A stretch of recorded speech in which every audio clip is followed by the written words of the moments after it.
बिस्मिल्लाहिर्रहमानिर्रहीम। अस्सलाम वालेकुम। आज जो है हम 10th ग्रेड फ़बाइस का यूनिट नंबर 1 स्टार्ट करेंगे विच इज़ डाइजेस्टिव सिस्टम।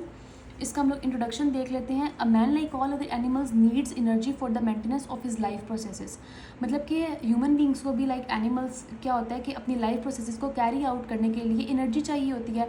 अब वो एनर्जी हमारे पास कहाँ से आती है? The energy comes from the metabolism of food substances which needs to be digested. मतलब कि जो हम फूड इनटेक करते हैं वो फूड फिर आगे डाइजेस्ट होता है, मेटाबॉलिज्म का प्रोसेस होता है, जिसके बाद हम उससे एनर्जी जो है वो लेते हैं। और फूड कंसिस्ट ऑफ, अब जो हमारे फूड के न्यूट्रिएंट्स हैं वो कौन कौन से हैं? Which are carbohydrates, proteins and fats. ये जो हम लोग सारे न्यूट्रिएंट्स लेते हैं ये हम लोग लार्ज मॉलिक्यूल्स में लेते हैं, मैक्रो मॉलिक्यूल में लेते हैं, और वो फिर हमारी बॉडी में एंटर होने के बाद कन्वर्ट होते हैं इनटू माइक्रो मॉलिक्यूल, और फिर डाइजेस्ट होने के बाद हमारे हर सेल को एनर्जी देते हैं। Every cell of the body needs these molecules for its proper functioning. आपको पता है कि हमारी बॉडी में जो सिंगल यूनिट है सेल, वो कलेक्टिवली हमारे पास वर्क करता है, हमारी बॉडी की फंक्शनिंग होती है, तो हर एक सेल को एनर्जी की ज़रूरत होती है। Digestive system performs ingestion, digestion, absorption, assimilation and egestion. अब सबसे पहले हमारे पास जो वर्ड है वो है ingestion. What is ingestion? Ingestion is just the act of eating. मतलब जो हम खाना खाते हैं, जो हमारा एक्ट ऑफ ईटिंग है, मतलब taking food into our body usually through your mouth.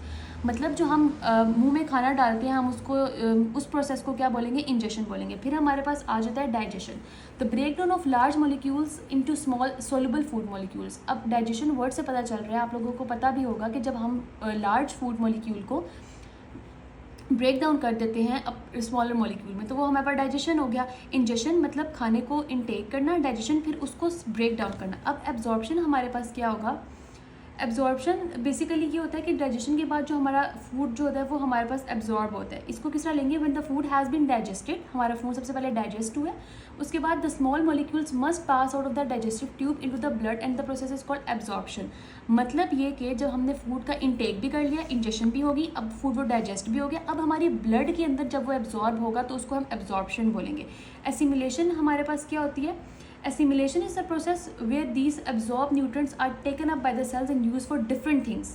मतलब कि अब हमारे ब्लड के अंदर जो है वो फूड एब्जॉर्ब हो गया। अब क्या होगा कि वो जो एनर्जी हमारे सेल को मिली है उससे फंक्शनिंग होगी, मतलब हमारी एक्टिविटीज़ होंगी सेल की, हमारे टिश्यूज़ रिपेयर वगैरह होंगे, हमारे मसल्स को, हमारे स्किन को जो है वो इससे हेल्प आउट होगा और रेगुलेट होगा जितने भी बॉडी के प्रोसेसेस हैं। फिर उसके बाद हमारे पास आ जाता है egestion. What is egestion now? The process by which the undigested part of the food is removed out of the body is called egestion. मतलब कि वो फूड का पार्ट जो हमारी बॉडी में डाइजेस्ट नहीं हुआ, जो हमारी बॉडी में एब्जॉर्ब नहीं हुआ, जिससे हमारी बॉडी में की कोई फंक्शनिंग नहीं हुई लेटर ऑन, तो वो एक वेस्ट था जो हमारी बॉडी ने क्या कर दिया? एक्सक्रीट आउट कर दिया। अब हम आते हैं अपने मेन टॉपिक की तरफ which is ingestion, digestion, absorption, assimilation and egestion. इन सब की मैंने आपको थोड़ी बहुत आइडिया दे दिया कि इनका मतलब क्या है। अब हम कहते हैं कि taking in of the food is called ingestion. इन्हीं को दोबारा से एक्सप्लेन किया गया, मैं आपको बुक की वर्डिंग से भी बता देती हूँ कि हमने फूड का इंटेक किया, वो हमारे पास इंजेशन था। The break down of large molecules into smaller soluble. Soluble का मतलब क्या है कि आपको पता है अगर हमारे पास लार्ज फूड मॉलिक्यूल्स होंगे तो वो हमारी बॉडी के अंदर डाइजेस्ट ही नहीं हो सकते, हमारे ब्लड में एब्जॉर्ब ही नहीं हो सकते, तो हमारे सेल की फंक्शनिंग जो है वो इम्पॉसिबल है। इसलिए हम अल्लाह ताला ने हमारी बॉडी में एक मैकेनिज्म रखा है जिसमें हमारा जो लार्ज फूड मॉलिक्यूल होता है वो कन्वर्ट हो जाता है into small soluble food molecules में with the help of enzyme. अब एक इंजाइम्स जो है वो हेल्प करते हैं ब्रेक डाउन में। इस प्रोसेस को क्या बोलते हैं? डाइजेशन बोलते हैं।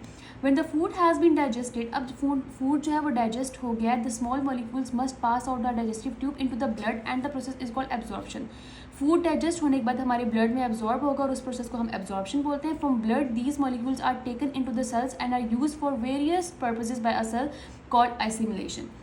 ये मैं आपको बता चुकी हूँ। फिर हमारे सेल जो है वो उससे फंक्शनिंग करेंगे, अपने मैकेनिज्म्स बॉडी करेंगे, बॉडी की सेल की फंक्शनिंग होगी।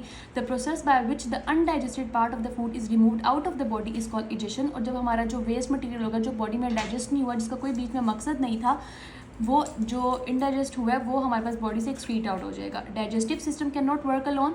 हमारे पास जो डाइजेस्टिव सिस्टम अल्लाह ताला ने पूरा बनाया हुआ है वो वर्क अकेले नहीं कर सकता। It is help by transport system to take digested food from digestive tube to all parts of the body. अल्लाह ताला ने हमारे बॉडी में कुछ कैविटीज़ रखी हुई हैं, कुछ ट्यूब्स रखी हुई हैं जिनके थ्रू पास होता है फूड और फिर हमारे जो है वो ऑर्गन्स में आता है और फिर डाइजेस्ट होता है, उसके बाद ब्लड में एब्जॉर्ब होता है और फिर हर सेल जो है वो उस न्यूट्रिएंट्स को लेके अपनी बॉडी की जो है वो फंक्शनिंग करता है। इंशाल्लाह नेक्स्ट वीडियो में मैं आपको 1.2 ह्यूमन एलिमेंट्री कैनाल समझाऊंगी। Thank you.